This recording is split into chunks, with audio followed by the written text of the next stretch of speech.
Hi, and welcome back again to Tim Bigham's Options and Volatility newsletter. We'll be taking a look at why IV matters, why implied volatility is the most important concept in option trading. We're going to do a comparative from yesterday when the VIX hit a new yearly low, trading well under 15 with a 1452 close, and the Qs closed at a record high.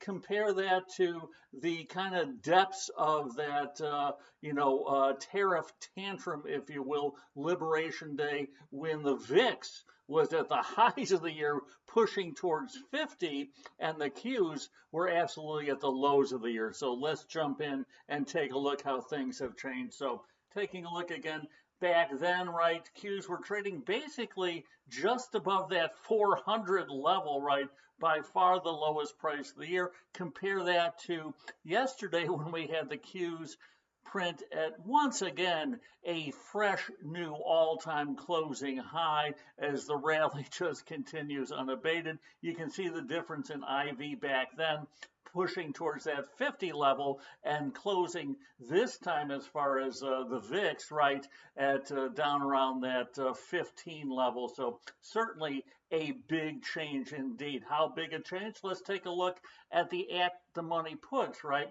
So did a comparative on the at-the-money puts back then, right, April 10th, and I actually took the day when the bounce started to happen where we had a very nice rally off that lows, right?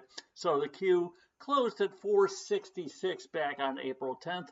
The May 465 put, the basically 36th day in this case, at the money put, closed at 1680, right? That's simply the midpoint of the bid-ask spread.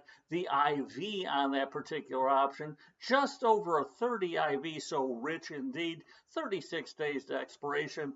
And the put price as a percentage of the triple Qs, over 3.5% at 3.61%.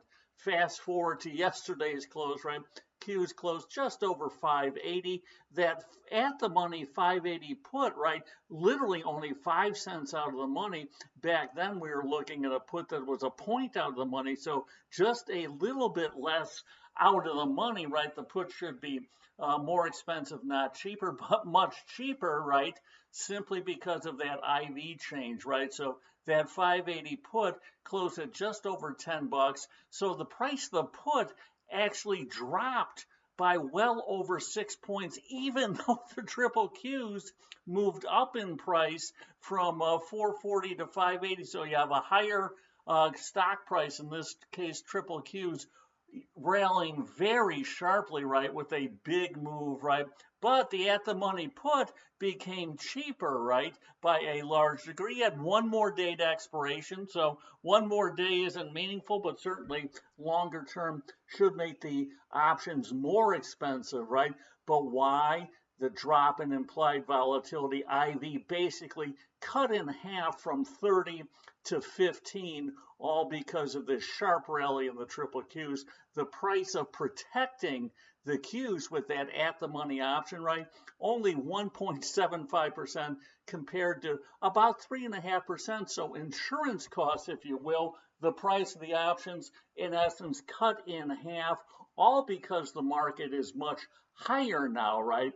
To me, the higher price should at least make me worry a little bit more because valuations are getting stretched, but that's the way the market works. So certainly having the at-the-money put price get cheaper simply because of a rally in the stock. The stock price goes higher, options should be higher now. They are actually lower, right, because of that big drop in implied volatility.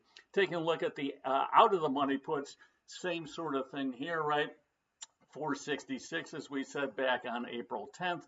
The May 455 put, right, closed at just over 13 bucks back then, right? It was out of the money by 11 points, or a little bit over 2.25%. Again, 37 days to expiration.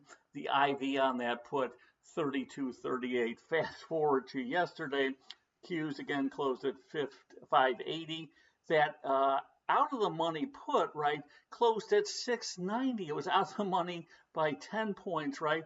Back then, it was a little further out of the money. You would think that this put, because it's a little less out of the money, would be more, not less expensive. But lo and behold, the price that put was under $7. Back here, it was over 13. So virtually half the price, right?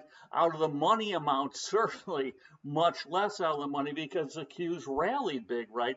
They went from where they were before, 466 to 580 with this big rally. So only out of the money by 1.73%.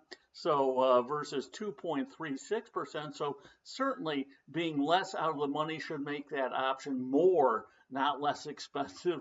But it was basically almost half the price. Why? Because IV was cut sharply, right? Just under 17 to about 32 and change. So basically a 50% drop in IV caused the price of the options back then, which were further out of the money with more time to go, right, to drop sharply and, take advantage of that. So this is simply, a way you can look at IV and see how that huge drop in IV has made, in essence, these option prices at by far the lowest level of the year. The calls, the same idea here, did the same comparative, right?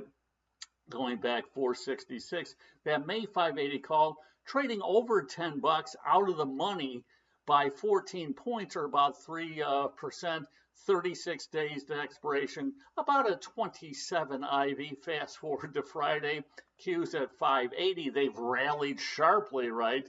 That 590 call, right, which is actually less out of the money, trading at 740, right? You can see that back there, the 480 call, which was 14 points out of the money, was trading at 1035. So the Qs have jumped in price.